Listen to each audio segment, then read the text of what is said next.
today as a kind of a housekeeping is we had kind of a strange situation last meeting where we had a vote. We had a number of abstentions, and we were kind of wrestling with whether a majority was a majority of the quorum or a majority of those members present. So I kind of wanted to get that just hashed out real quickly and see what the group thinks. So what that means is if the group is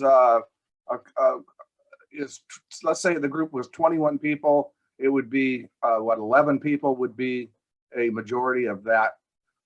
But if there was only 15 people present at the meeting, then it would be tougher to make your majority rule because of the way that would be set up. Does that make sense?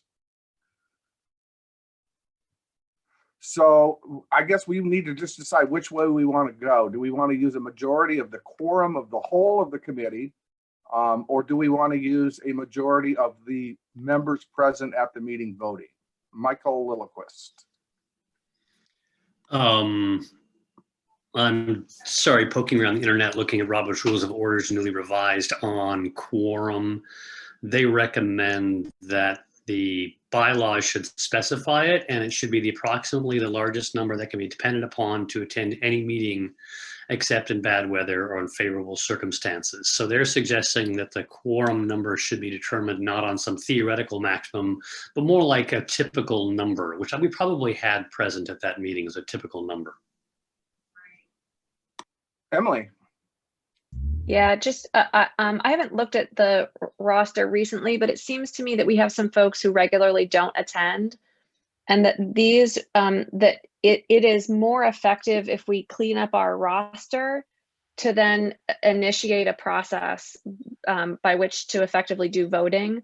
So if we have committed members who are really showing up to do the work and are regularly showing up, then I don't think we run into those problems so much of if we have a quorum, great, and then it's a majority or not to pass a motion. So, but I do think it causes a problem if we have a bunch of people on the roster who actually haven't participated in a long time. Let's move them off of the committee so that we can make sure we have active membership. And then of course, let's, to the next point on the agenda, make sure we have, because if we're actually doing good, important work and making important motions, then it's important that we have a process by which things can move through. So maybe just a suggestion that we clean up our membership a bit.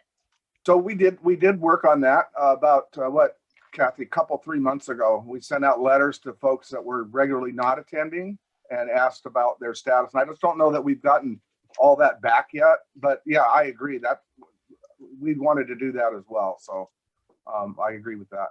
I guess we just want to know, Riley, go ahead. I think the other issue that complicates this is that we have a mix of staff and elected officials on this group.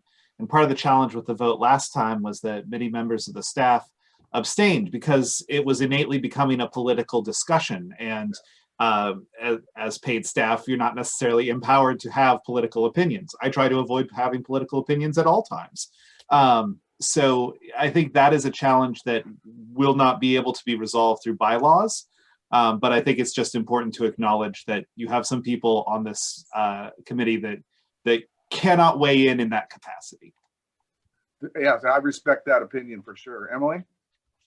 Is that true that they cannot weigh in? I mean, let's clarify who has a vote and who's expected to vote. There is a time when it makes sense to abstain because there's a conflict of some kind, but I think it also becomes a bit of an excuse to not participate. So I think this, let's clean it up and get clarity on who actually is a voting member and who's participating in sort of I'm here to answer questions if you ask them of me, because that does seem like an important issue to clarify. So at this point, the way our group is set up, each member is a voting member. So that's the way the resolution that formed this group calls it out. We would have to change the resolution, to fix that. Yeah, Michael? There are other advisory bodies the county has where there are staff members, and I do think they vote to make spending and allocation recommendations. I'm thinking of the county's Housing Advisory Commission. I'm not 100% positive of this, but if the sole reason for abstaining is that you are employed by the county, that's not enough. There may be more sincere reasons for abstaining where there's perceived direct conflict, but I think mere employment by the county isn't enough. I really don't want to question people's reasons for abstaining, but I do think we should define quorum as a practical number, not a theoretical number. And so I think, you know, the membership that was present in voting was probably enough to satisfy my idea of a quorum. I would agree with you, Michael, but there's two questions there. One is the pure quorum issue, and the other one is the majority issue. Do we constitute a majority of those voting, or does that theoretical number change from week to week? I don't quite know how to quantify that. To me, the conversation makes most sense if it's a majority of those who are present and participating in the vote. I mean, those are the individuals who are active in the discussion, and I think those are the ones who should be heard in the vote, as long as there is a sufficient quorum to be taking a vote. Yeah, and I think we've met those quorum requirements even on the ultimate number of the whole group when we've taken votes. I don't think that's the issue. The issue was, what is a majority? And I agree with what you just said, Michael, that it should be a quorum of those, I mean, a majority of those participating in that vote. Would someone like to make a motion as to that? Michael Barris, is that so moved? Do we have a second? Emily seconds. Any discussion? Okay, please call the roll. Let's just do I can see you all pretty much. Raise your hands in an affirmative. All those in favor? 1, 2, 3, 4, 5, 6, 7, 8, 9, 10, 11, 12, 13, 14, 15 yeses. Those opposed? Those abstaining? Brown abstains. 1 abstention, so that passes. Okay, thanks everybody to get that clarified. So a little background on this. I sent a letter out yesterday morning talking about, have approached me, and we've had some side meetings talking about the need for us to talk about, you know, our scope and the purpose and, you know, what's our job. And so I got together with Ann Deacon from Health and Human Services at the health department, and she agreed to help kind of facilitate us to talk through that today. And that's going to be the main focus of our discussion today, to figure out really where can be the most effective. So I will turn it over to you, Ann. Thank you for being here. And can you hear me? Yay. Good afternoon, everyone. So my goal today, and if this doesn't match your goal, let me know, Barry, but my goal is really to address some of the concern you've heard about, that we seem to be somewhat stagnant and we want to move forward. And so that's really my effort today, is trying to get us to next steps. And I think what helps us get there is to, first of all, look to see where we've been and look to see who we are supposed to be. So if we start with who are we supposed to be, our initial purpose was changed a few times. So county resolution in 2017 set up some initial goals, which I think you included in your letter, Barry, which in part was to locate a 200-bed shelter site. And obviously that has been accomplished, and the shelter is up and running with great thanks to the Lighthouse Mission. And then in 2019, there was a desire to expand the focus somewhat. And I'm going to just read from the resolution, which says that the work group's purpose is to identify additional temporary winter shelters, added capacity for year-round shelters, additional opportunities to address the needs of the county's homeless population, and strategies to prevent people from having no other option than to sleep outside. So I guess I want to make sure that everybody, first of all, if not recalls that, at least understands that that's what the group has been working on. I see nobody in shock, so good, I'll move forward. And then the question, of course, always means, well, what does all that mean? Those are very, very broad statements of purpose. And so I thought, first of all, what we should do is look at what accomplishments within these categories have been accomplished in the community in the last few years, so that we know what is left to do. So bear with me, because this is going to be a step-by-step process, not meant to bore you, but to really help get us all on the same page. So when we start determining our next steps, we're all walking together.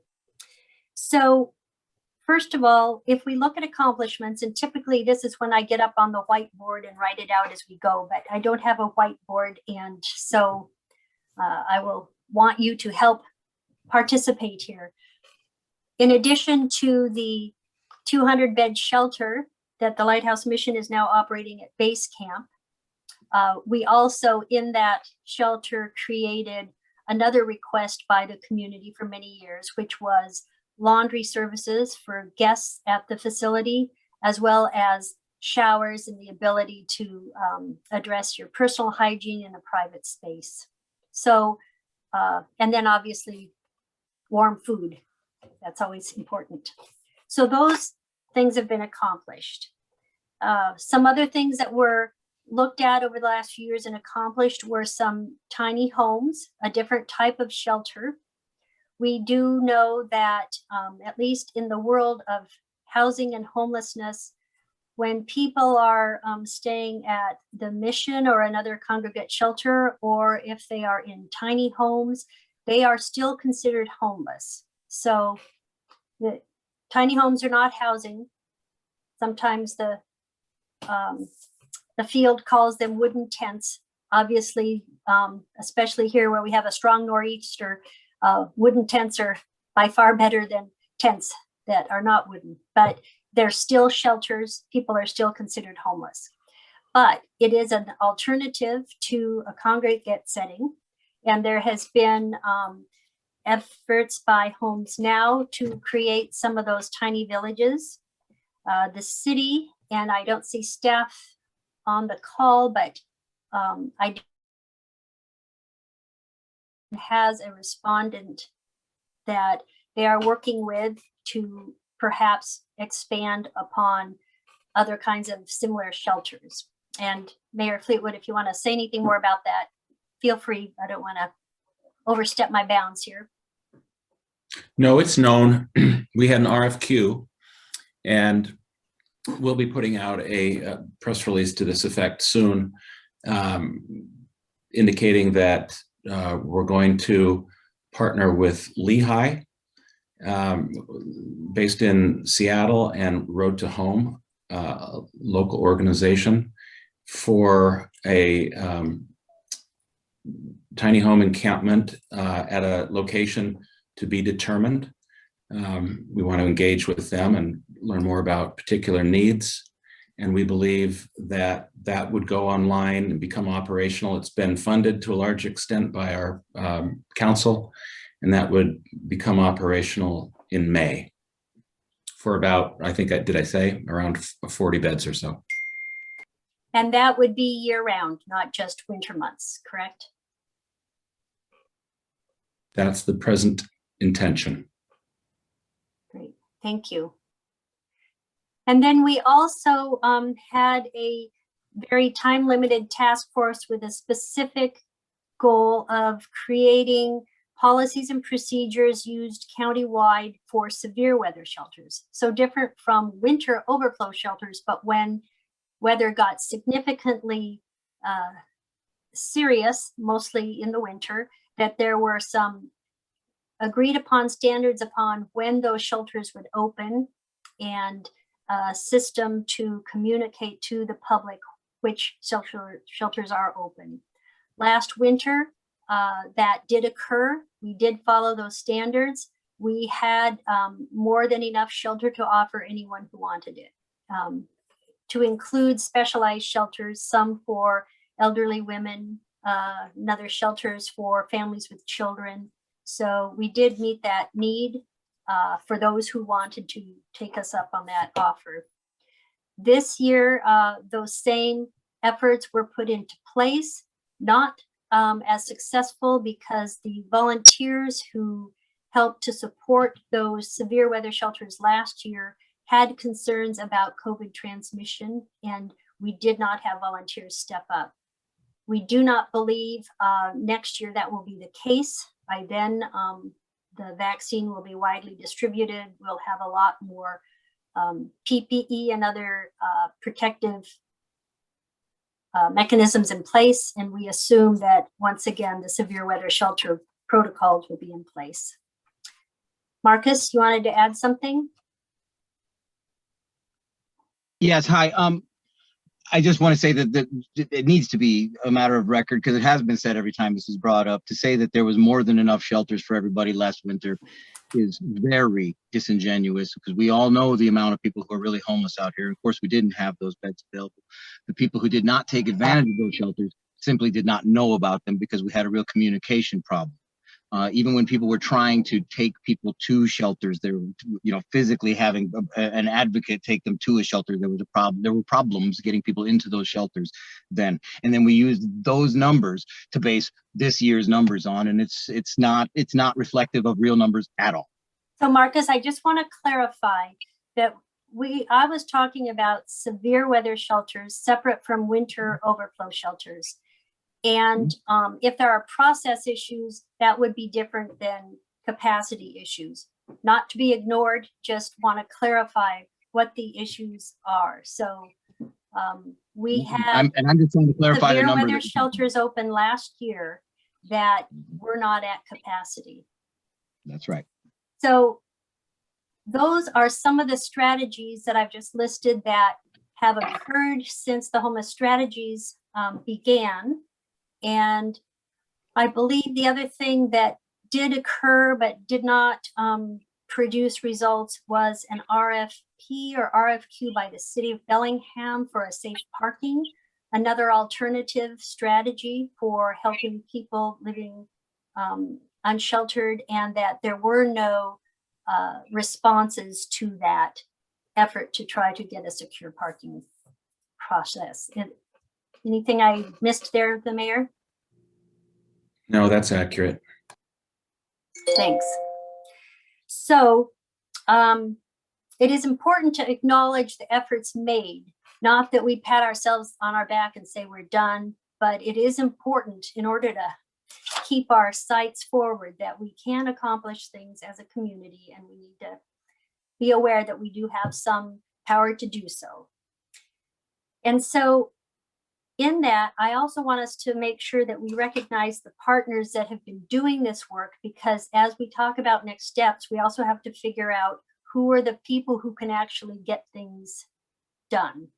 So I will miss some people, and I want you to add to it. Obviously, the Lighthouse Mission was instrumental in helping us set up the 200-bed shelter with them. We've had a number of faith-based organizations, and Anne, I might ask you to name some of those. Yeah, we had Fountain Community Church, CTK, Garden Street United Methodist, Seventh-day Adventist. Oh, and I feel like there was a fifth. Did the congregational? And Northwest Youth Services also had their shelter going last year as well.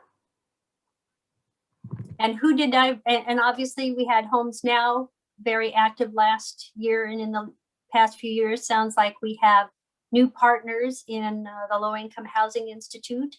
Tara, other partners? Yeah, the Opportunity Council helped us last year with our civic shelter.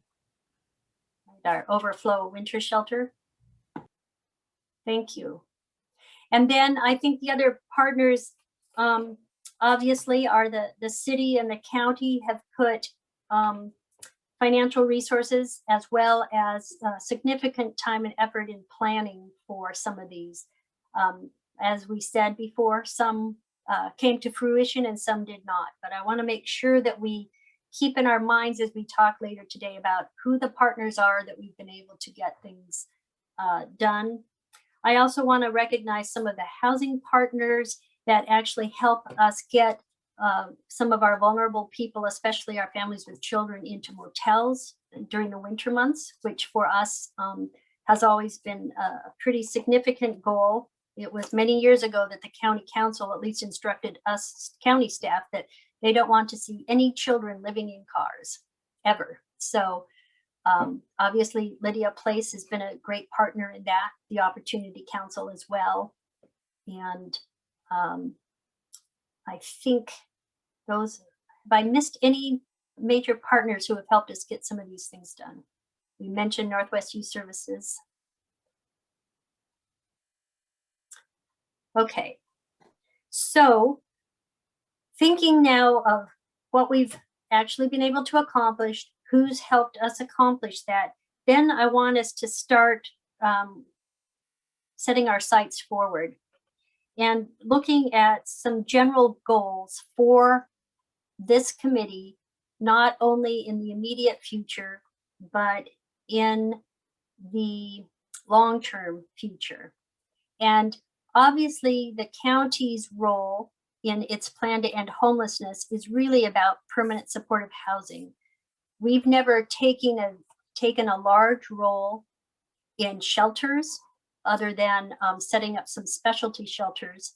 And I did not mention those people, but we do have the Interfaith Coalition, Domestic Violence Sexual Assault Center, and Sun Community Services come to mind as partners who have set some highly specialty shelters for people who simply cannot be placed anywhere else successfully or safely. So we do have specialty shelters that the county's already been a part of, and then the county stepped up to set the parameters for severe weather shelters, not the winter shelters or overflow shelters, just the severe weather. And then the city of Bellingham, of course, has taken a significant role in not only the tiny home villages, but also in terms of the safe parking when they attempted, and then they took a leadership role in setting up the 200-bed shelter at base camp. Have I missed anything? Okay. And just Yes. Also the YWCA has some emergency shelter beds for women. I think that's the only one I didn't hear. Thank you. Good. Thank you for making sure we don't lose sight of anybody. Okay. And Tara? Just housing providers have a role in housing our unsheltered community as well. So the city, when we partner up on capital, so Mercy, the Housing Authority, the Opportunity Council, they all set aside beds for those that are exiting homelessness. So I just wanted to mention those agencies as well. Thank you, Tara. Michael? Yeah, Tara, thanks for reminding us of that. I think we call those units homeless on entry units. Just in general, if we were to put up 100 low-income housing units in our usual mix, how many of those have we been putting towards, or actually the developers have been putting towards homeless on entry? Like Sandwich Commons, is that like 1/4 homeless on entry, roughly? No, it's closer to about 10%. 10%, thank you. Great question, Michael. And as we know, there's also a number of apartment complexes in process of being built right now as well. And we also have some permanent supportive housing projects in our Bellingham area that have a significant focus on housing people who were homeless prior to that housing opportunity. And so then general goals moving forward. And I want us to understand that the government has a role, but our private partners have a role. There are some things that government likely won't do. So for instance, in this next discussion, keep some of those things in mind. We can talk about goals, generally speaking, but not necessarily assign who is going to accomplish those goals.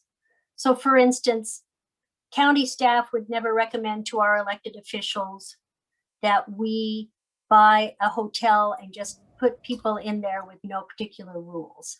That is something that the county, the risk is something that the county couldn't really hold. We don't fund or support programs that don't have a structured organization, quality assurance, oversight, and things like that. But that's not to say that private entities might not do that. And so I don't want us to be pigeonholed into only what government can do, but I want us to think about some of the partners we've mentioned, some of the partners we haven't mentioned, and what is accomplishable. So if I look at overarching goals for this work group to consider, what are some of the goals that we feel we have not yet reached that we want to reach? Marcus, why am I surprised that you have your hand up? I guess it is kind of predictable. I know I'm a broken record. We have not identified emergency winter shelters. That should be our priority. Our priority in this work group, from my perspective, should be we don't let people die. Now, just So don't let tell them me, die. so Marcus, I got the end goal. Hello? Do you have a recommendation for what kind of Yes, actually. projects or service that would entail? Yep, I do. It's been submitted to all partners. I'm sorry if it hasn't crossed your desk. I know that it's actually in the comment section of the homeless strategies work group, so it should have crossed your desk. But yeah, no, I want to see the purchase of several tiny homes and put them together in a congregate area, but not be congregate sheltering. There will actually be 25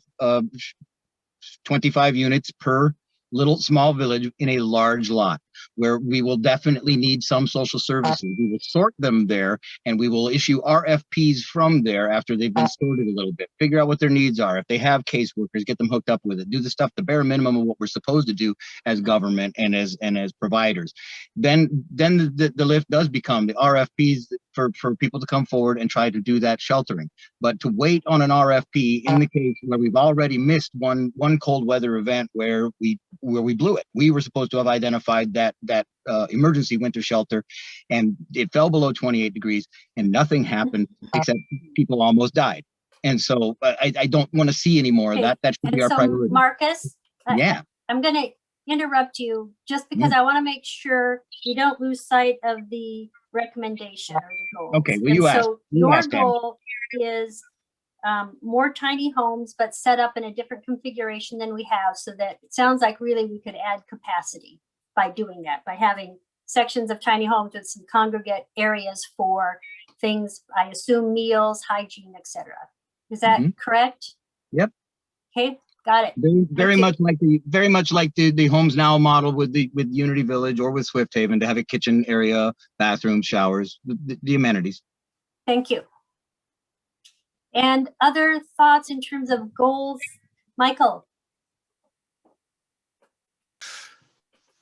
So I want to make a little kind of comment on the winter sheltering and cold weather sheltering first, and then kind of try to lead that into where I want to go. I sent out another one of my little annoying emails recently where I kind of offered a critique. And I basically said that our reliance on severe weather shelters is going to doom us every year if we don't have winter shelters. Right? That severe weather shelters only work if they're expanding an already expanded winter shelter capacity. And so I do think that the emphasis needs to be on winter sheltering rather than severe weather sheltering. So that's the comment. And then I want to go back to the very beginning. When we first started this, we were looking at sites for actual projects to build, facilities on. It was a capital project intent. Where's the property? How much does it cost? How are we going to raise it? who's going to run it. And we ran across roadblocks and we didn't get anywhere and we regrouped. I think we need to go back to there. In my mind, winter sheltering and year-round sheltering are more similar because we're talking about facilities. We're talking about significant investment in a capital sense to add that capacity. So it's available each year, every year in the winter, or each day, every day throughout the year. So if I would refocus, refocus, and I do mean focus again on what we were focused on before, I think we got to be talking about capital projects, adding actual permanent capacity to our system. This means millions of dollars and dozens of beds. And I don't mean one facility. I think I've come around to the point of view that moderate-sized facilities with a little bit of emphasis or focus and expertise is going to provide a much better service to the diversity of people who need assistance. So if I had to refocus the purpose, I would get us back to talking about those big asks. We shifted to safe parking. We shifted to an urban rest stop. We shifted to safe storage. We shifted to a bunch of ideas because we felt defeated on the big drive. And maybe we need to get back to the big drive. And can I ask you just a couple of clarifying questions, and then I see we have some folks, so Emily and Joel, I'll be sure to get to you. But Michael, is there, do you have a sense of what those, I guess the capacity, if we were to build capital or find a place that could be refurbished, do you have a sense of how many people we would serve in a particular site? Oh, you're asking a non-expert to give an opinion, but I'm going to say 25 to 50, 60 is probably a good number. I think it just has to do with human nature. Not so small that it isn't inefficient for staffing, but not so large that efficiency of staffing isn't your goal. Your goal, I think a fundamental aspect of human nature indicates that anonymity is bad and knowing your neighbor is good. And I think that's what you can get in a stable facility if it's not too large. I mean, this is not a criticism of base camp, but people will come and go and they're free to do so. And that doesn't create, maybe it does more than I know. Doesn't create that kind of stability, I think, and focus that might happen in several moderate-sized facilities. Frankly, I would love to not put Hans out of business, but I'd like to steal some of his business. I'd like to steal some of his business, maybe in better facilities. And I doubt Hans is going to be upset if we do. I better let you go next, Hans, before we get to Joel and I fully Emily. support stealing people from our facilities. The one thing that I see gaps for that would meet that sort of smaller, more boutique style sheltering efforts would be for things like seniors, for medically fragile, for crisis families that are in the immediate crisis that show up at 8 p.m. on a Friday night that can't get hotel vouchers and things like that. So I'd make a case for those. I'd also make the case for that are higher barrier, but are for people that are working, that don't have significant addiction or serious mental health issues. Specialized sorts of options like that, where people, in a sense, it's a next step after base camp. More of a transitional type of housing, not unlike homes now and how they do their thing, but for more specialized groupings of people. Thank you, Hans. And so even though in my writing, and I don't have my whiteboard, this is my whiteboard, not impressive, but you, sounds like we're really talking about two separate things here. Michael, yours was maybe up to 50, for instance, in a smaller size congregate shelter, or maybe some ability to create privacy within it. And then Hans, it sounds like you also added to that really maybe some specialty shelters that serve people with unique needs that may not be able to be served in some of the other programs we've talked about. All right, and Joel. Yeah, thanks. I'm just wondering if we can back up a second and clarify for those of us who may not be totally up on the lingo, the difference between emergency shelter and winter shelter and cold weather shelter and all these, because I feel like we're sort of jumping between different types of shelters, and then I have a follow-up question to that. So Joel, that's a great question, and we do throw lingo around, so we need to be mindful of that. I think severe weather shelters were very specific to when the weather gets to be around 28 degrees, or it begins to snow heavily, or a huge windstorm comes up, and we're trying to provide additional shelter over and above any other shelter we may have, including overflow winter shelters. So that's severe weather.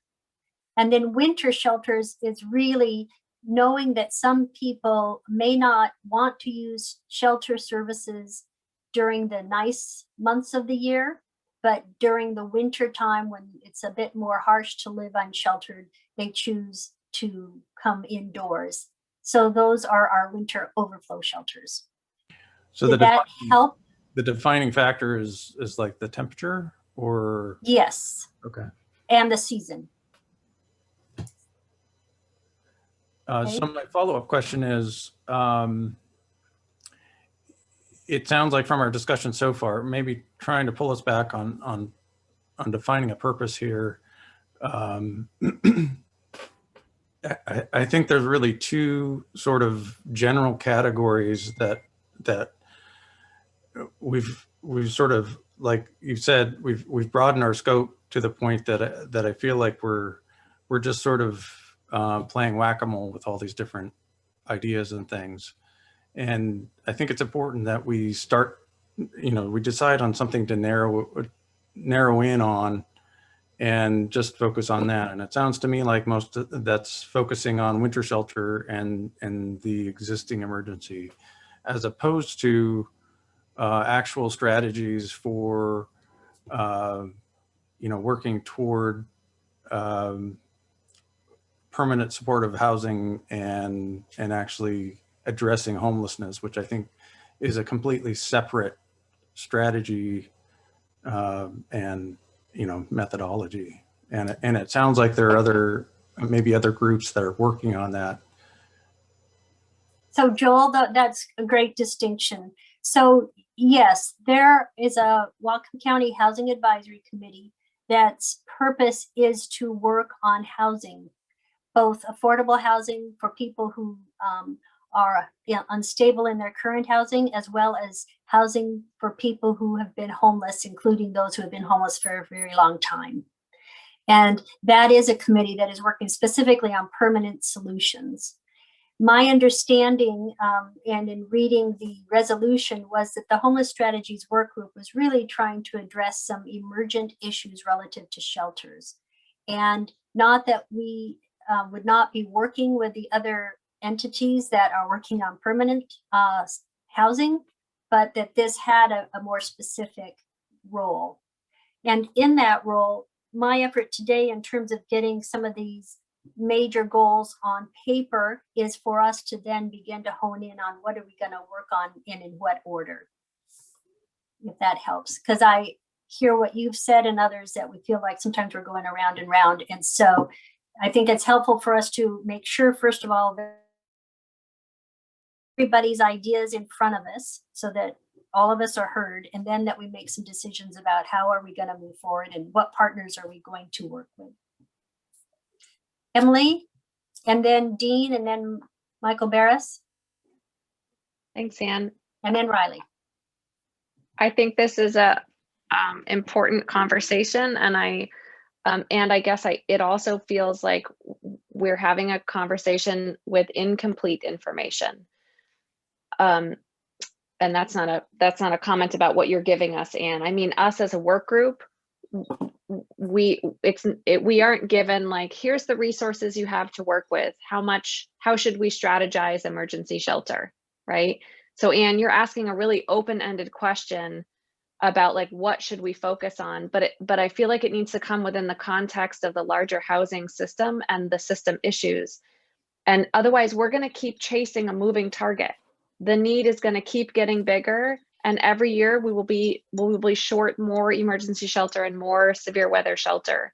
So I guess I want to remind us that the best way to the best thing we can do for our unhoused neighbors is to house them.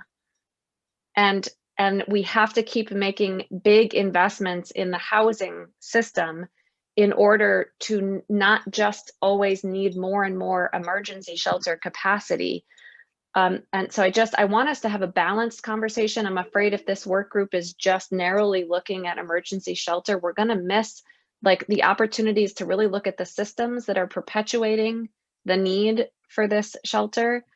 And I know I keep bringing that back up, but we have to look at the whole thing together. And otherwise, like, of course, if you're asking me, I want all the things, right? But really what I want is people housed, so that we need less emergency shelter. I also would add though, Anne, that because we haven't talked about it, we mentioned families with children and we use motels for that. And I've mentioned to this group that, I'd really love to work on an interim housing facility for families with children. That would be a trauma-informed facility that could help meet that need for our community. And I'm still gonna try and keep working on that to the extent that I can, but I would love that to be something that as a community we'd like to work toward. And I certainly agree with Michael. We need more facilities. We need more Francis Places and 22 Norths and other permanent housing facilities. But unless we make big investments in the solutions like more rapid rehousing, more case management, more permanent supportive housing, we will be stuck in the emergency shelter world and always behind. So I don't Emily, know. You have gotten ahead of me because that was the next topic. Sorry. But not sorry. It's critical. Your points are critical, and it's always a balance, right? If we invested all resources into shelters, nobody would ever be housed. So obviously, this is part of a bigger picture. Dean? Yeah, so I guess along the lines of, needing some additional information. Let me say, this is probably my swan song visit. I'm really happy to hand off to Jason the work here, but I'm going to take advantage of it. I'm wondering, given all the various kinds of models that people have been mentioning or that we've put in place, to our credit, if we were to, in some systematic way, go down to the camp at the corner of Fraser and Puget and walk through that camp and ask those individuals, specifically which kinds of things would they actually abandon that camp for and go to? Would it simply be one of the things we already have in place, but we just need more capacity? Or are there other things that they would say they need that we simply haven't created that model for? And I think of, in particular, because people continue to mention, that there are people who are suffering from significant mental illness, from drug abuse, from drug addiction. Have we really spent our time thinking through and asking those folks in some systematic way what would work for them to get them out of that camp safely and with some sense of a future for themselves? And I guess I do want to also say, at some point in this agenda, I really would like to get an update on what is actually happening today at the Frank Jerry Field parking lot. And are there any discussions going on about delay, a moratorium, and about what immediate alternatives can be created that would not just simply have us pushing them around until they disappear back into the woods? So Dean, it sounds to me like what you've talked about is really a qualitative data focus to make sure that we talk with the people that are currently unsheltered to find out specifically what they want. And Mayor Fleetwood, I'm putting you on the spot again, and you don't have to answer, but it seems to me, if I recall, you had some fairly specific discussions with campers about what they wanted. And I realize it was also in the context of what the city could provide. which you're not the sole provider of services, but is there anything you want to tell us about those discussions? Yeah, so starting back in November, we met with a group of organizers who were said they were advocating for the campers. We came to refer to them sort of colloquially as the collective. And there were, I don't know, upwards of 8 to 10 meetings that happened over the course of a number of weeks, where the discussions were around the questions of what would it take to sort of amicably end the encampment. And the group of people that often had a core group, but it changed sometimes. They'd invite different folks to the meetings. Marcus was in a number of those meetings. What it finally coalesced down to was an offer that the city made, and it related to trying to do the hard work of siting a low barrier encampment. And you recall, this is all public information, the Port Commission made a site available. The city said that they needed to work with a state recognized not-for-profit organization, a recognized organization with whom we would engage. Between the county and ourselves, we offered to put money on the table for a credentialed professional. And the county had previously authorized the executive to purchase 25 tiny homes. So we worked quite diligently and patiently over a long period of time to do that. And it was ultimately reduced to an offer, as is well known. That offer was rejected. That site arguably would have been operational by now if that had been accepted. So that's the reference to, I think it was characterized as working with the campers. It was working with a group of advocates at that time. As it relates to Dean's question, which is a good one, as we know, on Thursday last, there was a operation to end the encampment, and a number of people moved to Fraser Street. And they're there today. To your question directly, Dean, we never indicated that we were commencing a dispersal action today. We simply followed procedure and put up notice asking people to depart by, I think it was 4 p.m. on Friday. It got characterized as initially by the Herald city plan sweep on Friday. And that sort of went out there in the world. We don't identify a particular date at which a dispersal operation happens. I mean, oftentimes when those things have happened in the past, they're much less, they're more mellow. But in light of what happened last Thursday and the Friday before, obviously, we've got some obvious tactical reasons as to why we don't announce a date by which a actual operation happens. But so we'd never intended to engage in a dispersal action today. To the more complicated question that you asked, Dean, what happens to them? That's sort of the hard work of this group, frankly, and all of us. We know that there are deficiencies. We know that there are some number of people who, for a variety of reasons, find themselves in the plight of being homeless, have mental illness issues or addiction issues, and we have insufficient services to help them address those in our community. I would submit largely in our society. So as it relates to the question whether or what are we going to do, are we going to, quote, sweep them? Our city charter says that it's unlawful to camp in public parks. We've got lots of people in the community, and this is what makes it so challenging. We've got lots of people in the community who very much want us to enforce our laws against camping in public parks. We don't have adequate sites for all of them to go. And we recognize that not everyone wants to go to base camp. So the hard work is actually doing the only thing that I really feel at the end of the day is going to drive us to a solution, which is some variation of what Emily said. The best way to house people is to house people.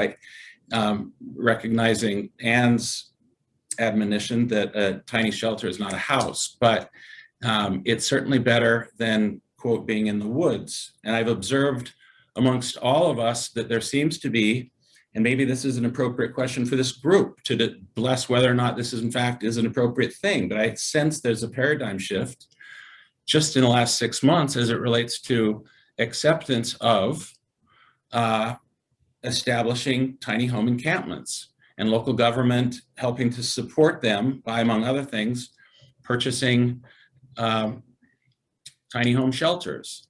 That was something that was not largely accepted as the best course not that long ago. But here, in an effort to address the situation we're in right now, we have moved down a road where a significant amount of our efforts are towards that end. Thus, the reference to Lehigh earlier.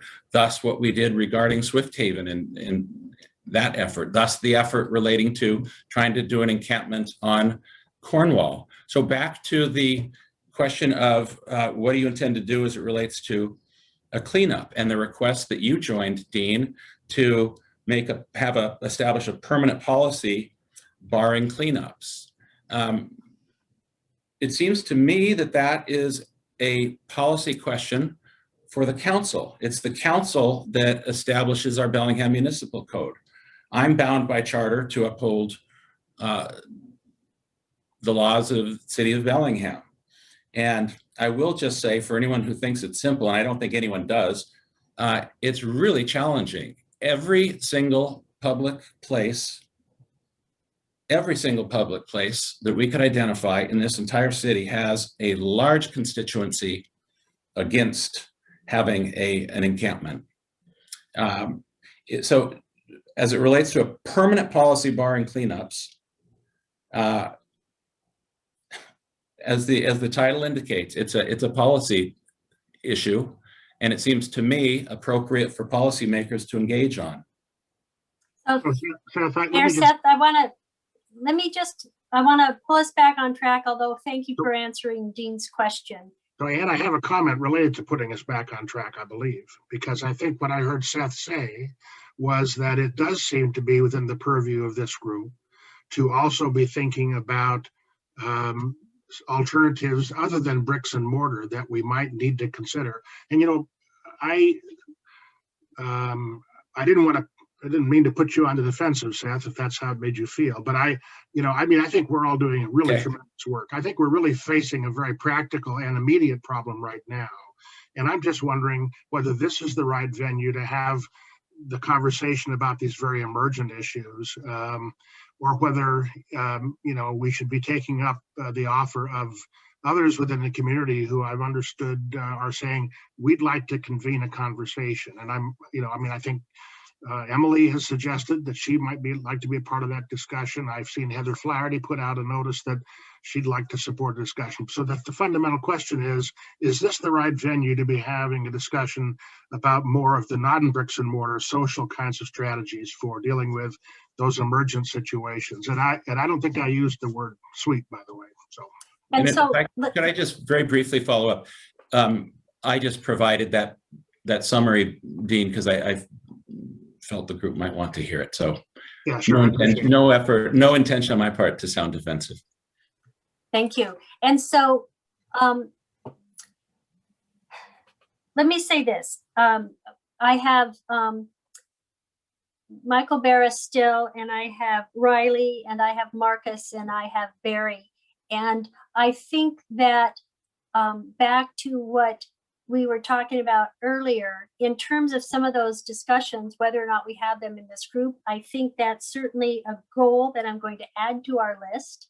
And I also think that before we have that discussion, we're going to need to bring some data so that we have actually some information to base our discussion on. And so how we might gather some of that data, or what data do we already have, will be important for us to talk about. Barry, you're the leader of this group. So Michael, I'm sorry, but you're going to get Barry in front of you, and then you're next. And Marcus, I see your hand as well, and your name's on my list. I just wanted to follow up on something Seth said about, you know, the Cornwall site and that effort that was taking place. Commissioner Shepard and I have been talking about resurrecting that idea in a fast, a very emergent way. I have already spoke to Homes Now. I talked to them about an hour and a half ago. They confirmed that they can take on a third site. It'll take them about 2 weeks to tool up for it. I talked with the executive today about the status of the rest of the tiny homes that the county has ordered. We now have 20 units that are 8 by 12, the larger ones that are on order and will be able to be delivered in 2 weeks. So one thing I wanted, and Commissioner Shepard wanted to bring up to this group today is, yes, this offer was rejected by the collective, but it is capacity. I'm sure it'll get utilized. I'm sure Homes Now will help with that effort. I talked to Doug, like I said, just a while ago, and he was very excited about the prospect and wants to be re-engaged in that. So I just wanted to offer that out in our discussion, so we know there is at least one idea that's very feasible. We got an operator, we have a site, we have the infrastructure as far as the units go. So we've met the 3 criteria that we've been talking about. So I just wondered what the group thought about that. Thanks. And so I believe in addition to that effort, I just want to make sure that we recognize that what the mayor said and what I know Tara is working on, which is the Lehigh project as well. So that's 2 separate capital / village projects, right, that are in process. And maybe the idea around this is that those units could be used to support the later effort in the spring that Lehigh would take on. We could see how that worked out if we could shift those units up to whatever site that the city determined for the longer term village. So there's a lot of options there, I guess. Right. And I think as long as we're clear about all the efforts underway so that we have coordination as opposed to duplication, that will serve us all. Michael? Sorry, it took so long to get to you. And you're on mute. In the interest of time, I'm just going to say that everything that Emily said was a more eloquent statement of what I would say too. So I'm not going to restate and waste your time. This whole discussion about the balance between the immediate and the long term is where I think we need to be clear, and we need to not forget the long term. And the other thing I will end with is, again, this is another Emily thing, but we cannot just briefly pass over the word children. Their needs are so important and so distinct, and in our long-term thinking, we need to think about the little ones. So I will give up my time. Thank you, Michael. Riley, I see you, Terry. So I just wanted to draw back to what actual authority we have or don't have as part of this body, which is we can make advisory, we can advise the county council. That is it, right? That ignores the other side of it, which is we are a very public group. We have representatives here from all across Whatcom County from a variety of different places. So while we can generate recommendations for other bodies, we're also generating a lot of public process. And I think that it is really important that we generate one, otherwise we're just generating frustration, right? Which was the purpose for this whole conversation. I think we have a unique opportunity here. Speaking, let me back up. Sweep happened. There was a deluge of misinformation that came out surrounding homelessness, not just about the actions that the city of Bellingham took, but about everything having to do with homelessness in Whatcom County. And I think that we are missing a big opportunity if we don't use, if we don't make some recommendations about how we standardize the way that we communicate around the unsheltered and how we get that information out. I think that we have a huge opportunity there to change the hearts and minds of the public around this issue.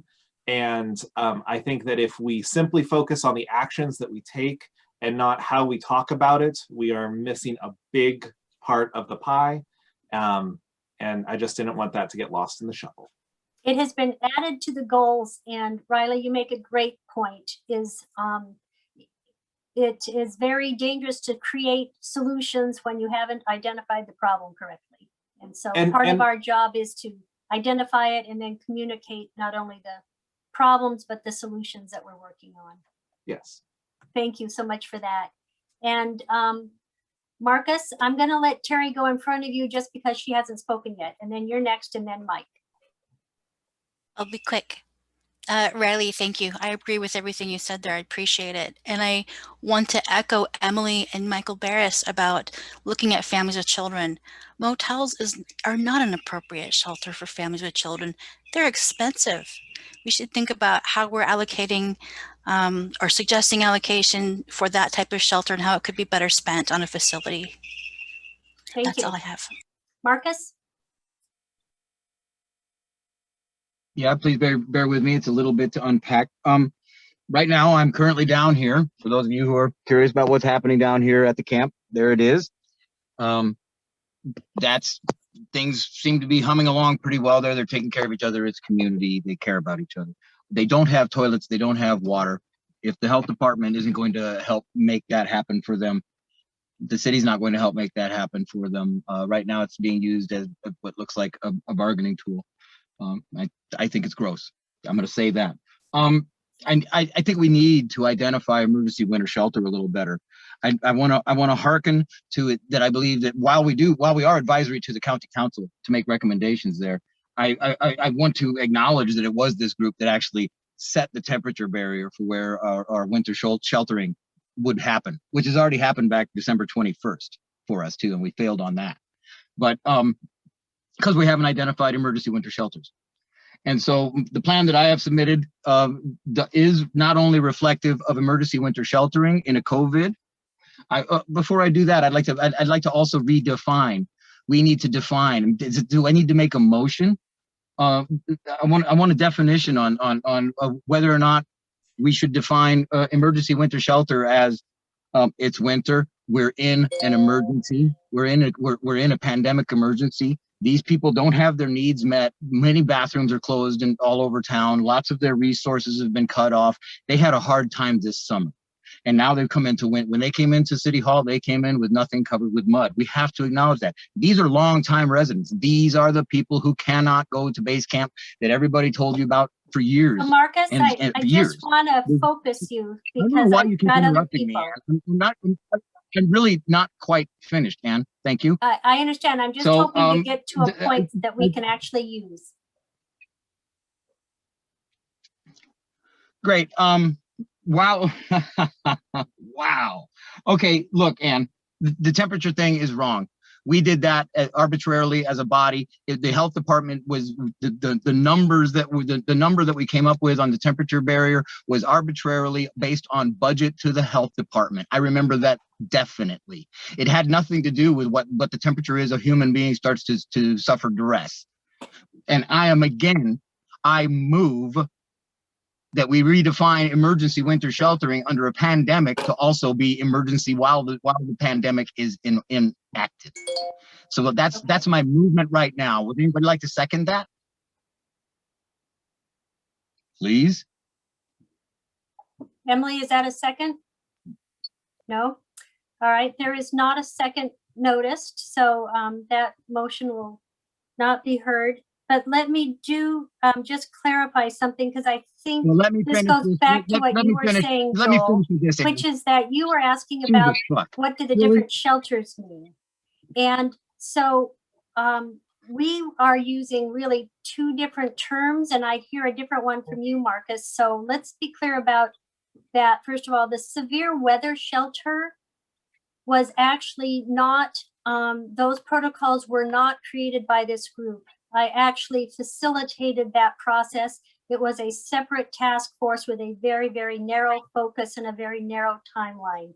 And it was set on scientific data from our weather and other things. And it did not meet everybody's need, but it was agreed upon. That's not how we came to know it at And then HSW. secondly, the That's not what winter we know. shelter, Joel, is really the overflow shelter, which is when we have people who need shelter in the winter, who typically don't use shelter services, but when it's cold out want them. That is really the overflow winter shelter. And we do have one of those in place right now, operated by Christ the King and using Lighthouse Missions facility on Holly Street. So I just want to That's great, clarify. Ann. I wasn't done yet. Go ahead, Marcus. Hi, Ann. I'm not done yet. Go right Thank ahead. you. So the question, am I not on? The question has been put to us. What are the wants of the campers here? I was part of those negotiations, as Seth mentioned, 8 to 10 meetings or so that we took. I took far more meetings with the actual campers. What was being represented to Seth in those meetings was what the campers wanted. And what they wanted was roughly.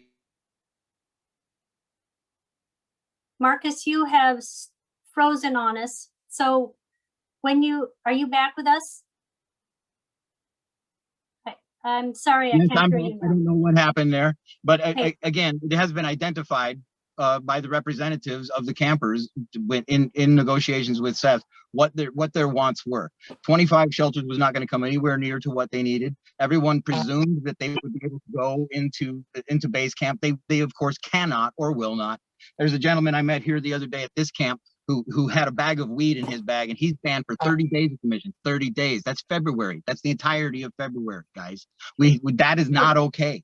So we have to do something better for that. But if you want to know what the campers want, you can look at the plan that I submitted, because it's what they want. All right, got it, Marcus. Thanks, Ann. I have Mike Hilly next.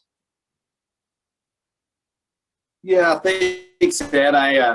After that, I kind of regret shifting the direction just a hair. Dean White provided, I thought, what was a good segue to other things that are needed in the camps. And one of the reasons I'm here and been for the last couple of years was that, the medical situation, the EMS situation, especially during the drop-in a couple of years ago, was at its peak at 5% of the EMS call volume over there.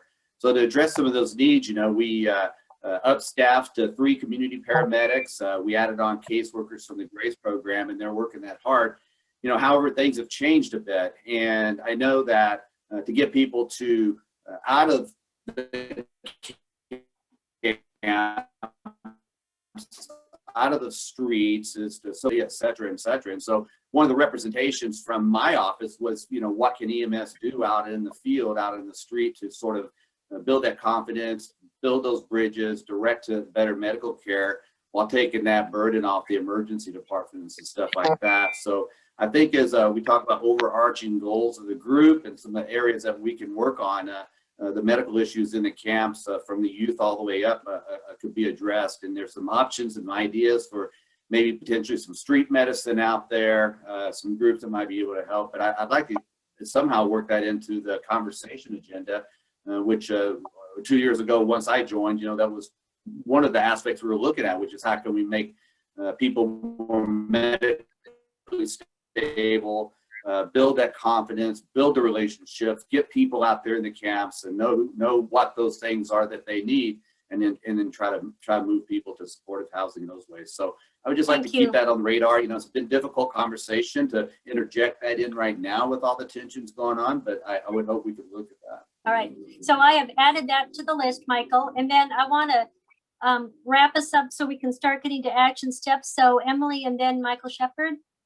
I have action. I'm hope this is helpful, and to get us to what are we doing, which is I think maybe something this group could do is actually establish some targets for what type and need as a starting point, because we keep throwing around like, let's do this, let's do that, but it'd be good to have some goals and for the community, and maybe this group can help advise in that, to say like, this is our target. We want to have X number of these types of emergency shelter and this much capacity in winter.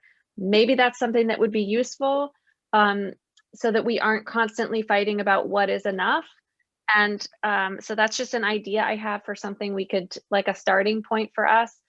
To Marcus's point, I think it's another suggestion for an action step we could take is that this group could review every year what the criteria is that we have established around severe weather winter shelters, and like reaffirm or make changes as needed. And that might feel like something concrete that we could do that would be important. And the last comment I'll make, Anne, is that as a member of this group, I don't want to spend time working on anything that county council has not asked us to do.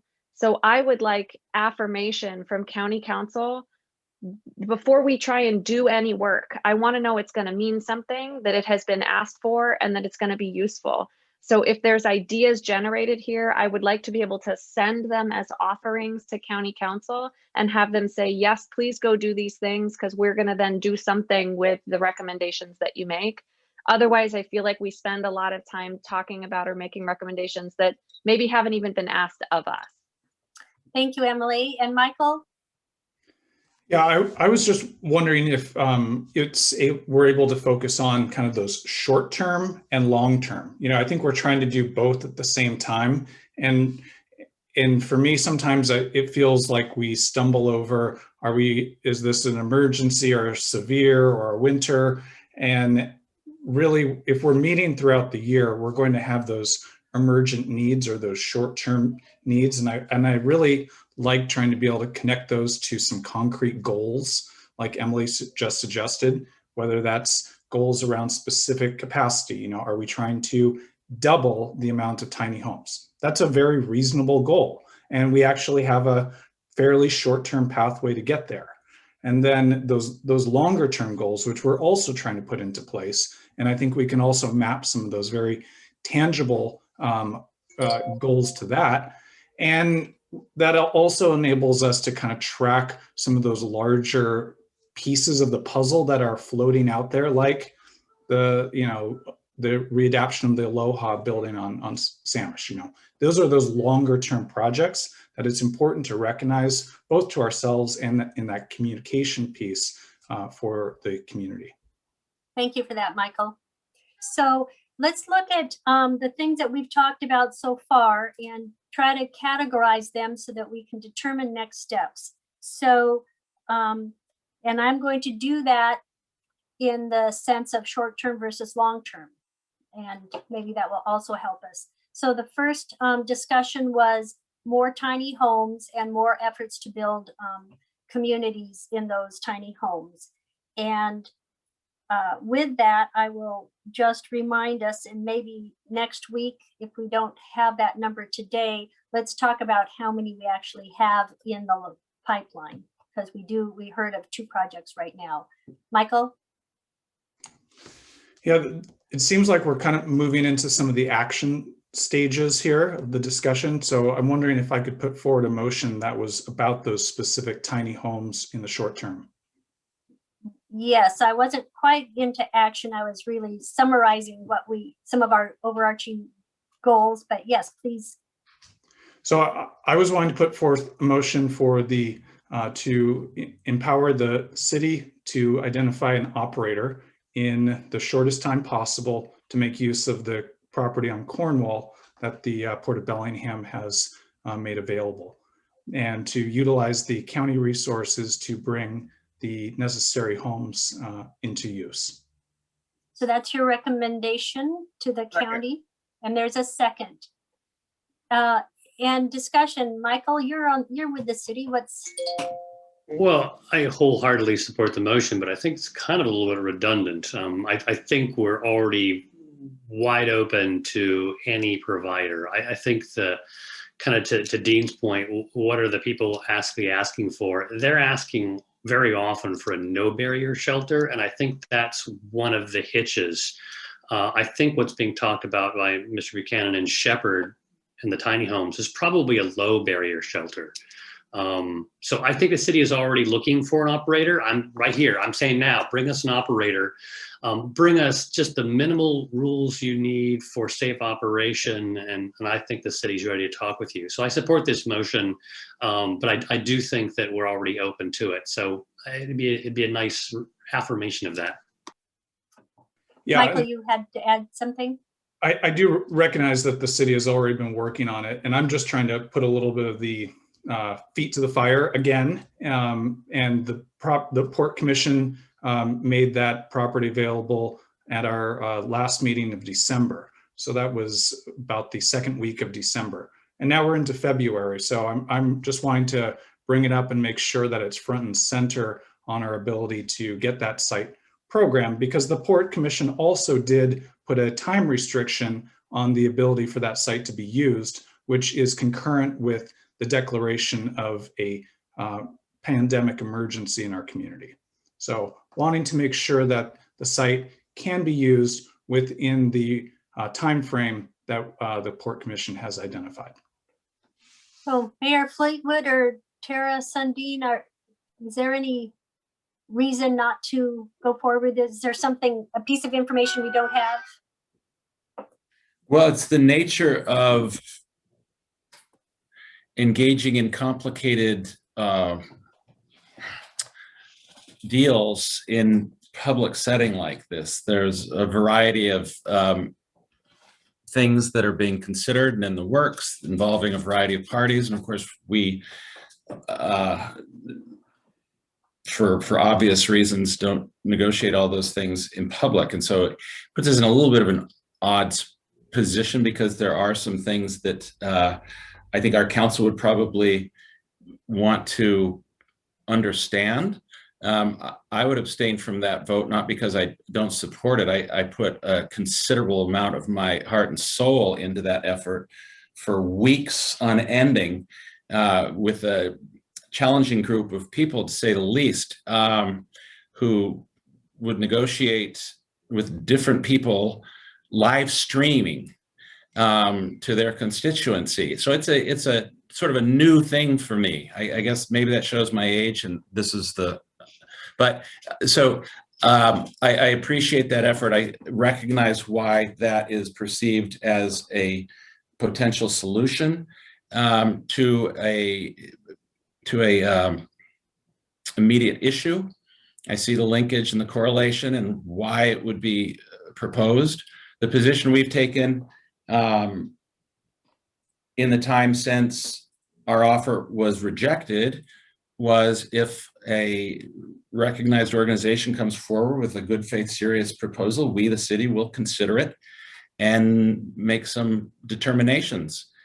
We've got limited resources by nature. We've got limited options of where we can go, and we've got to give some consideration to what we want to do. The landscape has changed a bit in the last several weeks. So I would personally, you can certainly do what you want. This group can express its will, and we would certainly appreciate that. But before I go further, I would want to engage with council members in an executive session about what we're doing and where we're at in a variety of different negotiations, trying to move forward for the goal of citing additional tiny home shelters.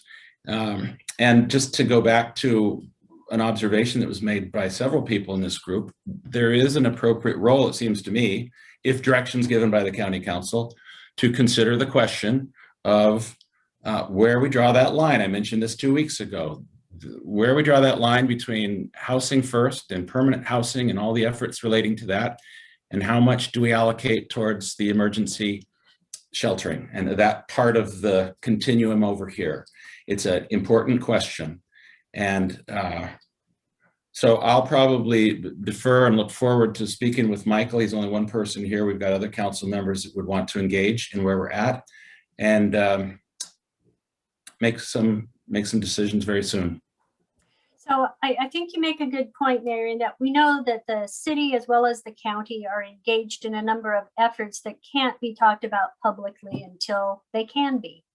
And so I think we also want to make sure, just as we want to be instructed in terms of our guidance, as Emily pointed out, earlier, but that we also don't want to interfere in the workings that might already be in process. So Michael, do you mind restating your motion, and then we'll take a vote? Sure.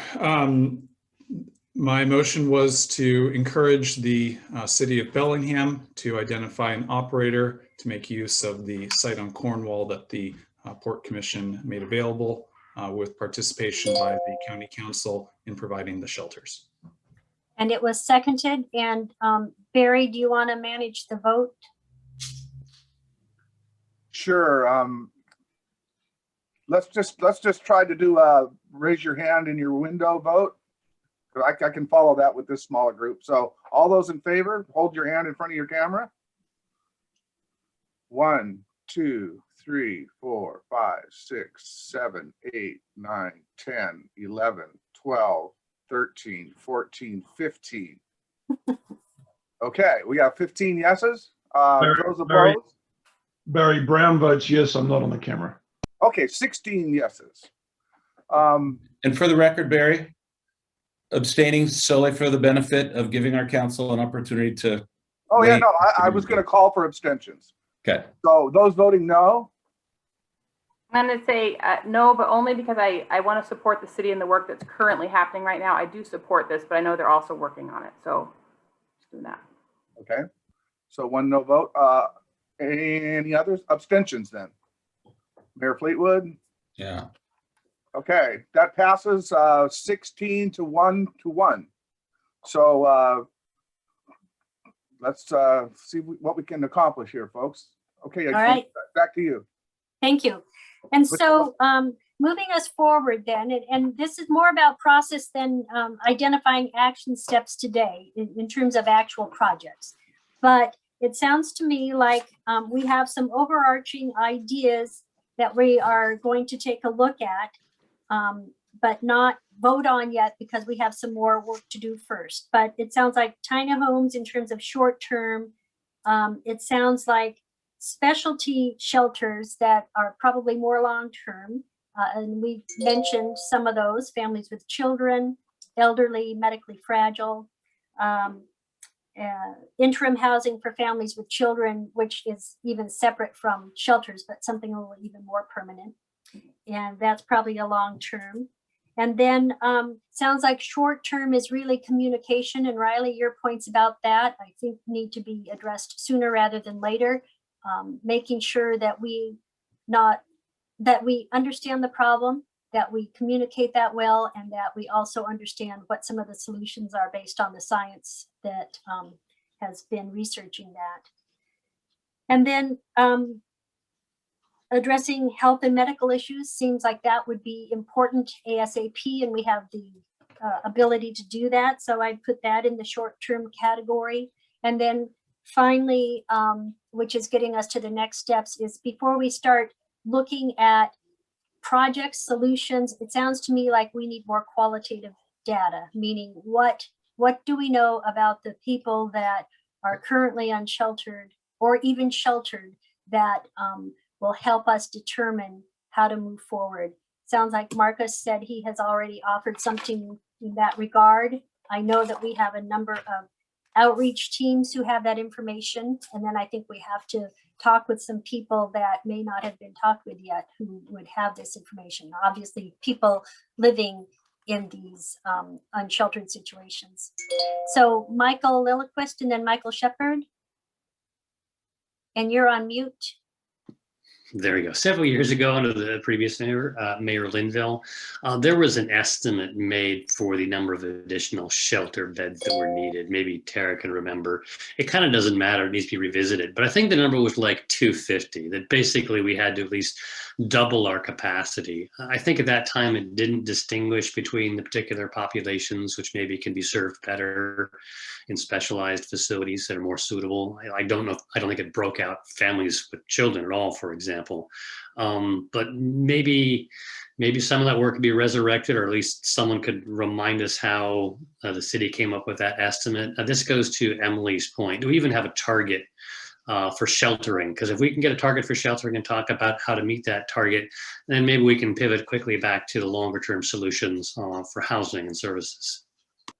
And so certainly the city and the county staff meet together on a weekly basis. The point in time count was just conducted last week. Even with the pandemic, we had a number of people willing to go out against guidance from the Department of Commerce and speak with people who were unsheltered. So I think it would be good for us to get that data with what we know. So it might be a month or so before we had the most current numbers, but I think that's a great idea, Michael, is to revisit the formulas we used before and to look at what data we do have available.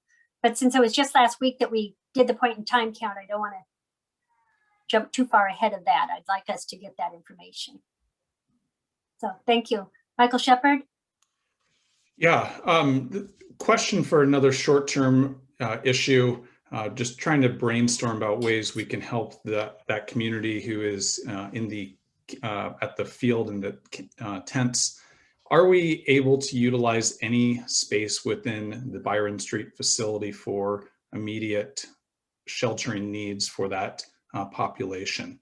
I know it's complicated because that is designed for a specific need, but I get an email each week or each day from Erica, and we've got about 8 of those rooms being used, is what I can tell from the emails I receive. And I'm just wanting to know if there is a pathway to utilize that for a short-term emergency use. I will speak to that since I was part of the effort to try to turn some part of it into shelters. So first of all, we also have to understand that we must have a fully functioning isolation and quarantine facility if our county is going to phase up and open up more, especially critical for our businesses and our economy. We did in the last month have up to 30 people in that facility, which means that if we had been sheltering people, we would have had to move them out immediately.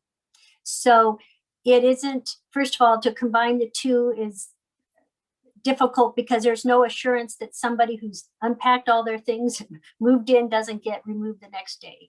A pretty horrible message, but they would be, quote, second-class citizens. So one is to just be aware of that. Secondly, and I mean no disrespect to the facility, but there were some rooms that we found were not really usable and that we did not want to use them. So we didn't really have the capacity we thought we did. And there are other issues, but I think that if we're looking for something that we can rely on, that would not be the facility because of the changing nature of it from day to day and because of the current status of some of the rooms. In order for us to still, we would have to do a whole new set of fencing, and we even met with the city fire marshal to figure out how to do that and to ensure access.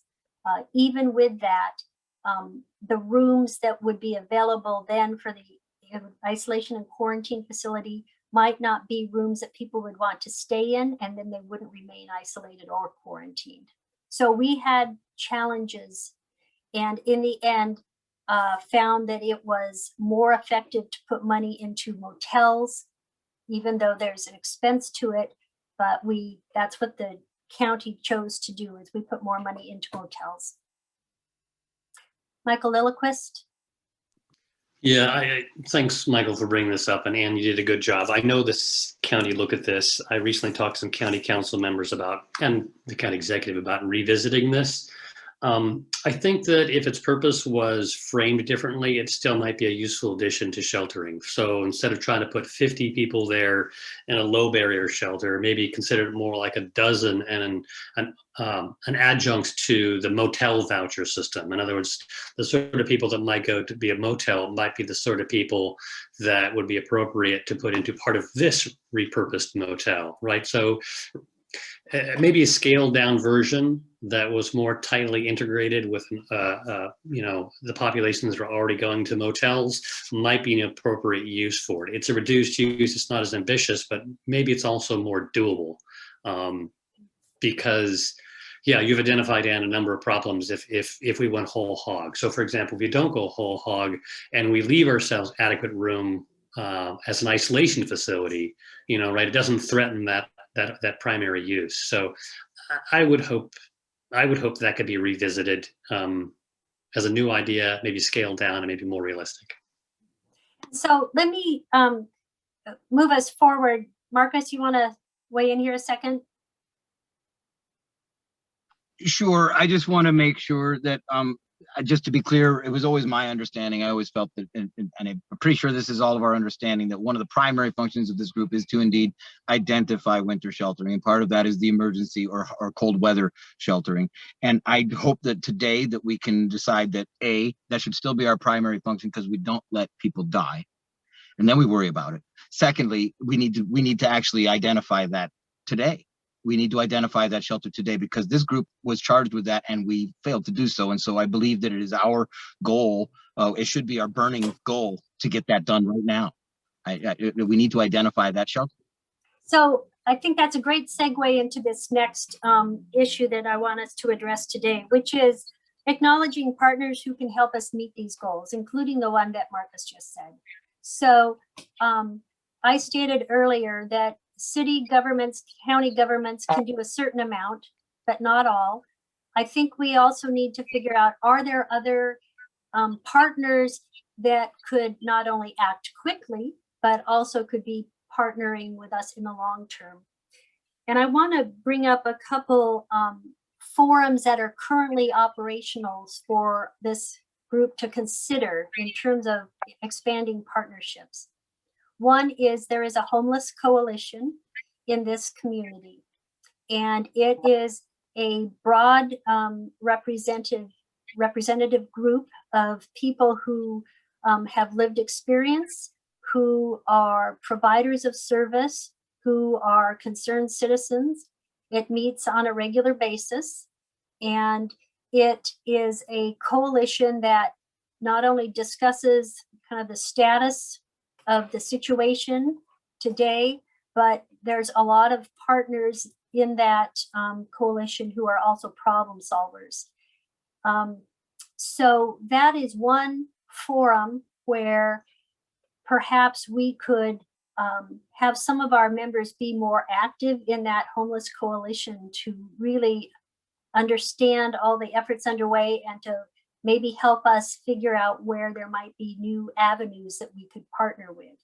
But there are people there who get things done, and that might be one forum.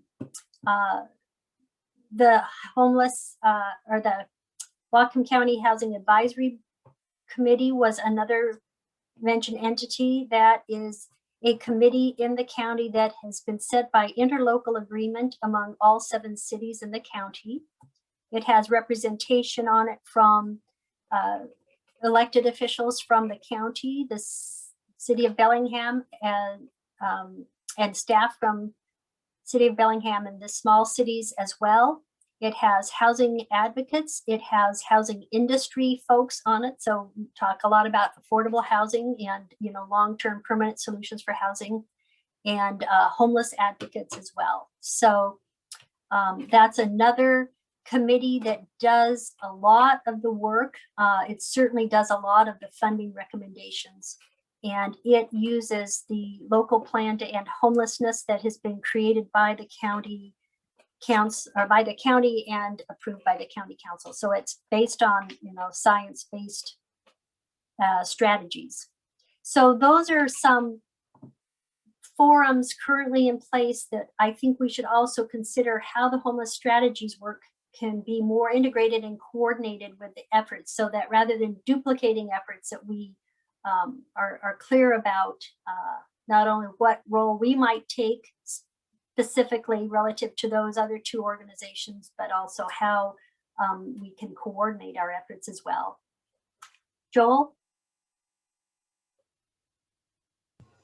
Yeah, thank you for that segue. And I think you're right that it's important that we understand what other entities are out there and working on similar goals, and try to figure out where we can be most effective and not duplicative, but also working along with that. So I would propose, I guess, just as I'm looking at, well, I'm specifically looking at Barry's letter right now, but I think it's just word for word out of the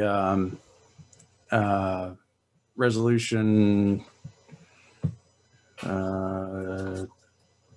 the 2017-055 resolution identifying humane responses and strategies to end homelessness.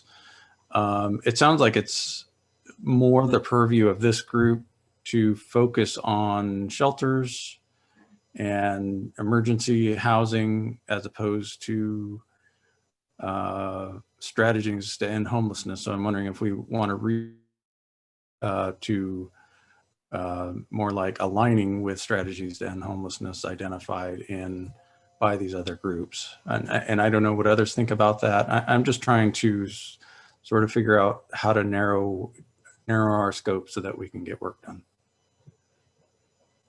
And Joel, I think that's a good question, and it reminds me of what Marcus just asked.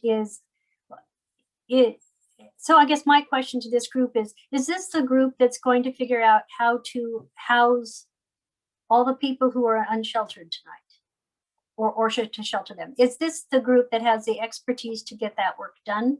Or is this a group that looks more at recommending policies or strategies that might get there? And by strategies, I mean overarching strategies, obviously not individual programs.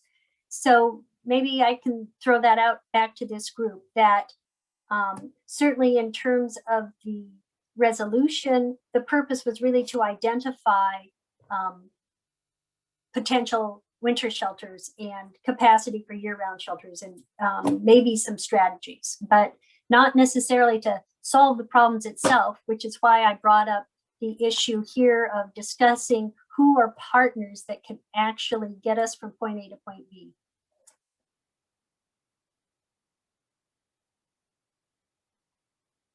Marcus.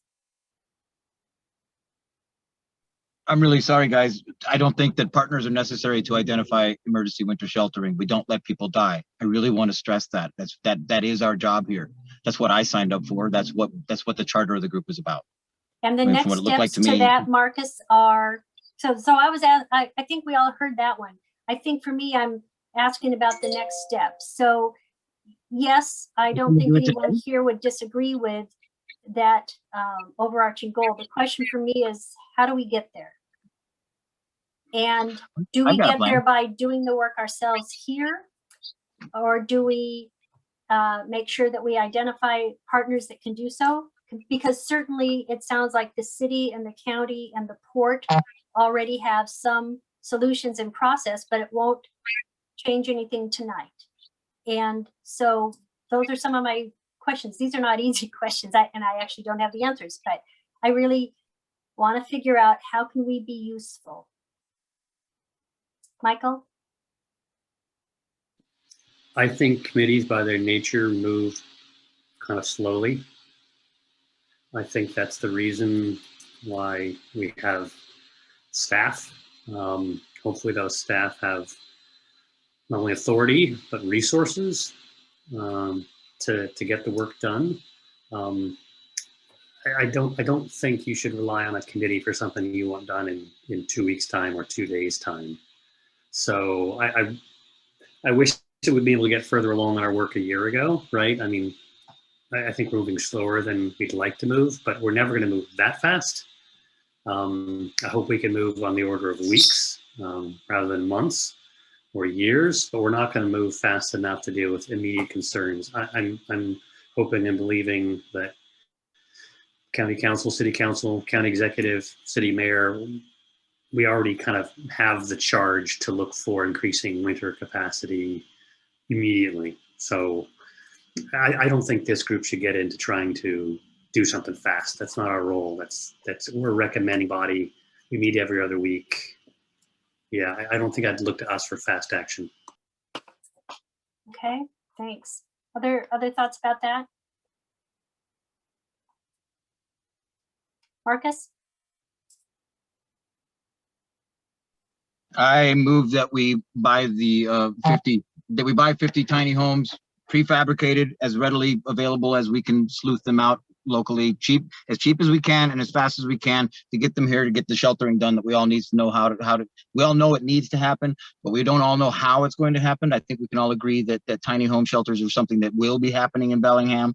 I think that it's something that we should move to do now so we can have them here. I so move. Can I get a second? And so Marcus moves for tiny homes, and I've heard that we are purchasing quite a few and putting more together. So I'm unclear. You're saying 50 above more. and beyond what is being 50 more. 50 more. additional. And I guess I want to make sure that as we're talking about this motion, that we also understand that somebody has to operate those. Joel, is that a I don't see how we can move on something that we don't have the authority or the resources to act on. How can we move to do something that as a body we can't do? This is a move. This is a move to recommend to the county council to make that purchase. I still don't hear a second. Has there been a second? All right, that motion is not heard. Incredible. Michael?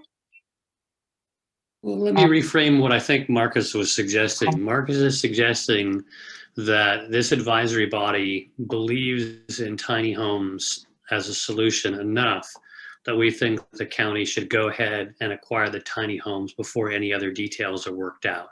That it's worth getting ahead of ourselves because we're so sure that's where we're going to end up in the end. I think that's the way I would read it.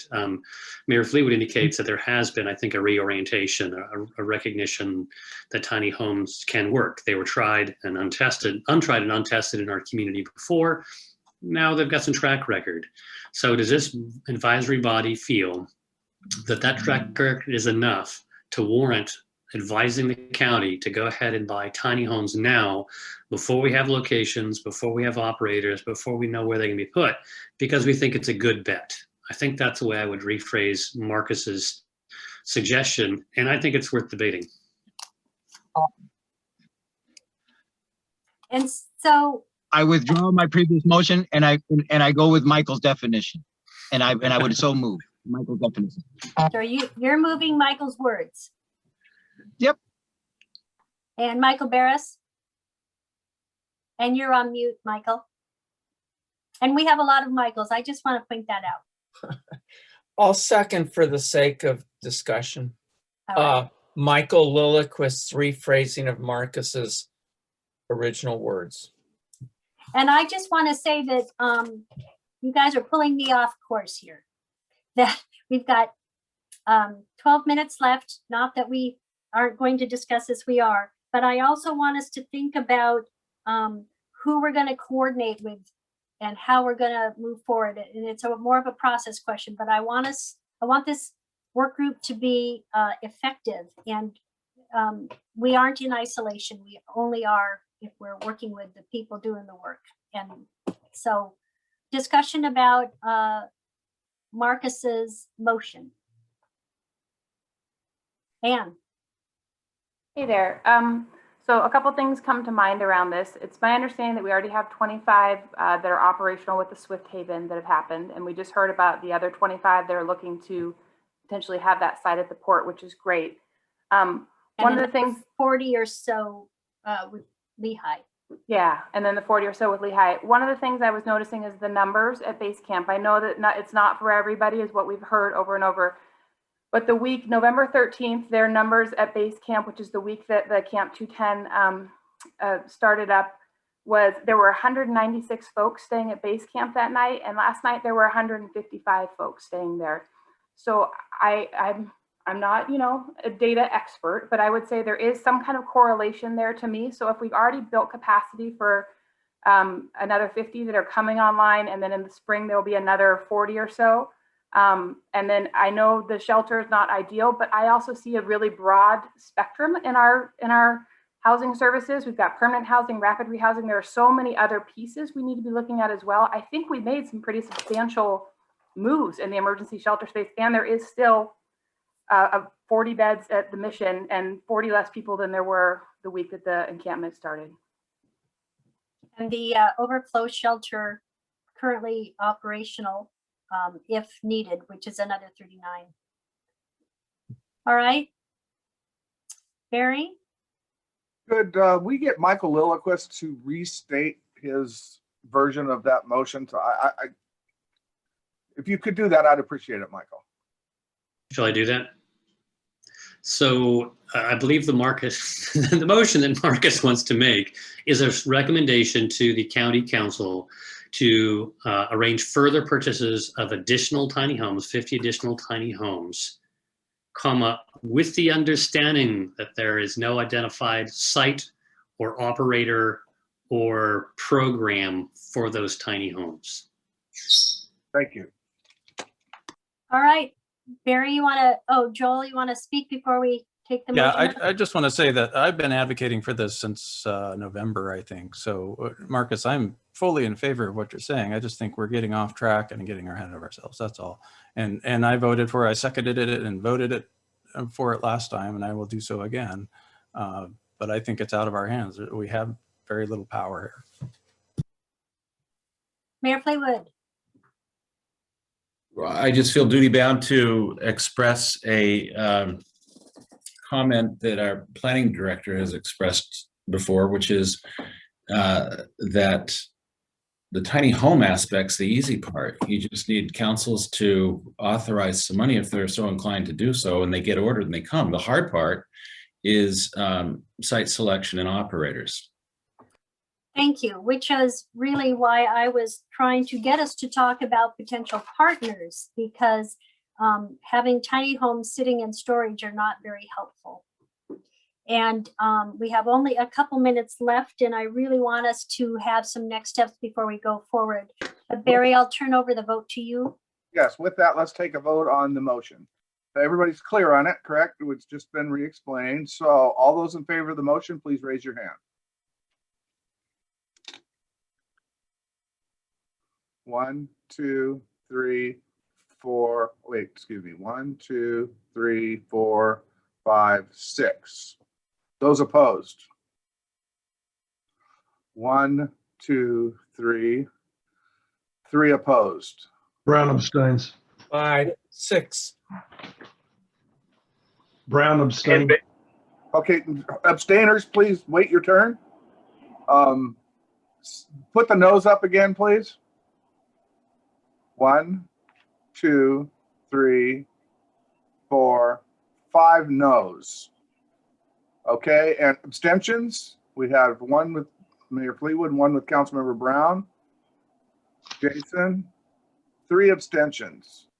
So Kathy, what's the result of that?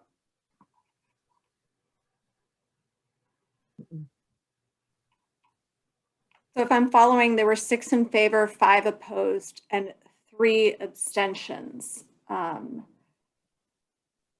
Barry, Mike Hilly here. My camera is down, but I vote yes. Okay, you vote yes, that's 7.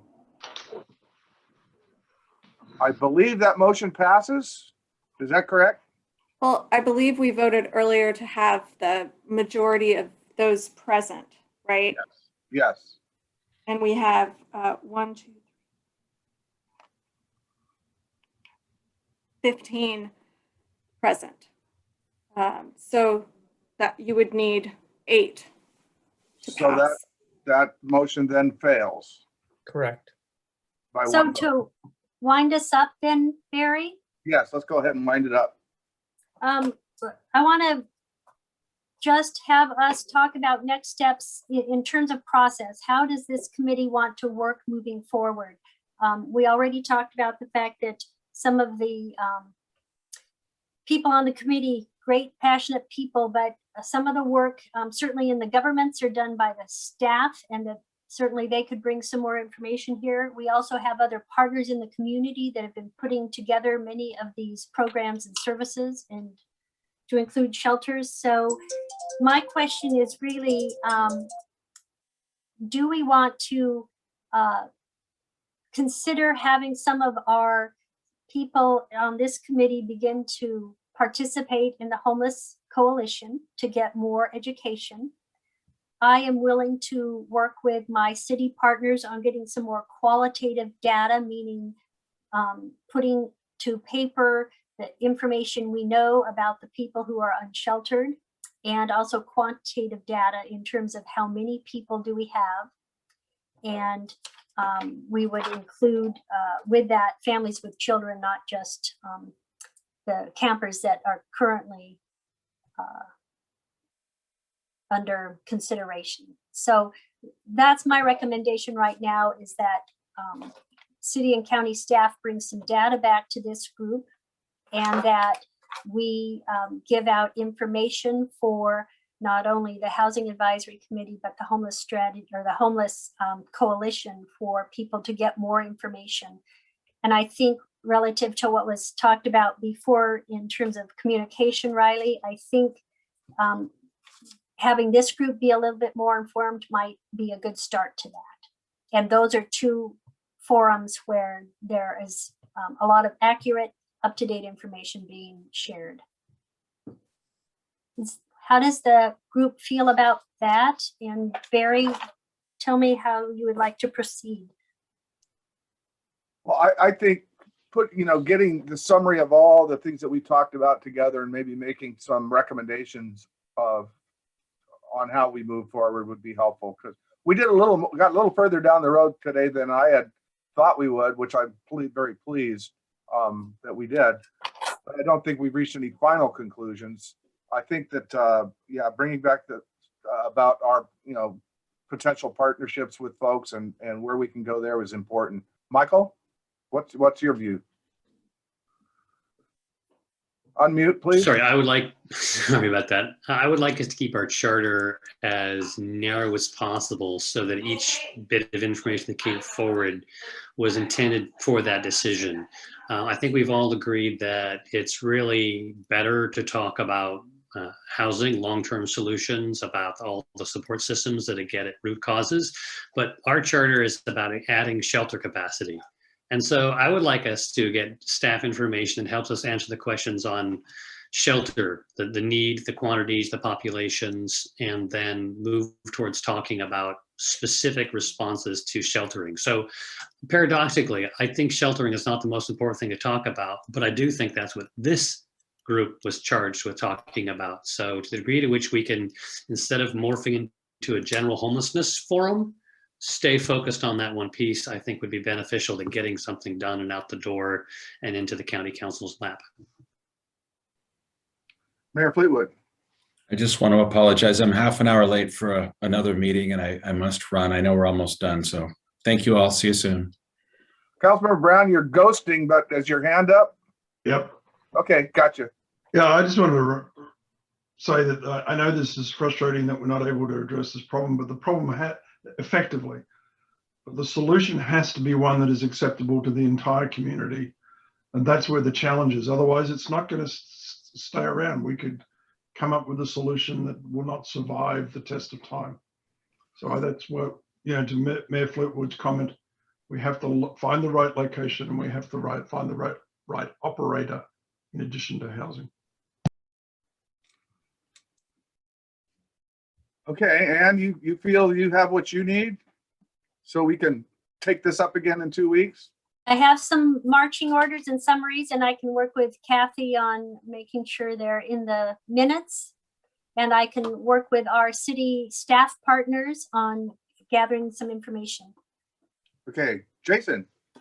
Hello, I just wanted, I see that we're running out of time, and just like sitting here listening to everyone being new to the community, hopefully everybody can hear me here.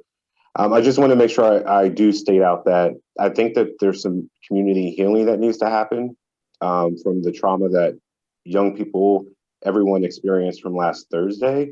And I just want to read a statement, anonymous, by one of our young folks that participates in one of our services here at Northwest. And she states that we were outnumbered. We were made to feel disempowered and have no faith in the city to help. So I just want to make sure that I state again that we do need some community healing to make sure that as we're moving forward, that we're bringing those conversations from the community back into this group. So I just wanted to make sure I stated that today. Lisa Marks. I just wanted to mention that I would be interested in joining one of those other groups too, so that I could learn more about more of the different entities and stuff that are working on the problem. Because honestly, having the providers and knowing who the community-based organizations are, what they're doing, what resources they're pulling from, and all of that is what's going to make this work. You know, I mean, you can get tiny houses off of an assembly line or whatever, but if you have no place to put them and no operator, it's constantly going to keep going around and around and around and around. So I would like to learn more, and if there's a possible way of maybe even getting a list, like, you know, I've been asking for a while, you know, that could really map out who the community-based organizations are, what they work on, you know, where they, you know, different things that they specialize in, so that we know who to send people to or what to draw from. Would be really helpful. Terry. I actually chair the coalition, so anyone who wants more information on those meetings and what happens, get in touch with me. I'll hook you up. Thank you. Yeah, send that out to the whole group. Send it to Kathy, and then she can get it out to us, if you would, please. Will do. Thank you. All right, folks, we were out of time. Thank you for being here. I felt we plowed a little better ground today and are moving, you know, forward in establishing our mission. Thanks for all your inputs, all your ideas, and your service on this important group. So we'll see you again in 2 weeks, everybody. We're adjourned. The recording has stopped.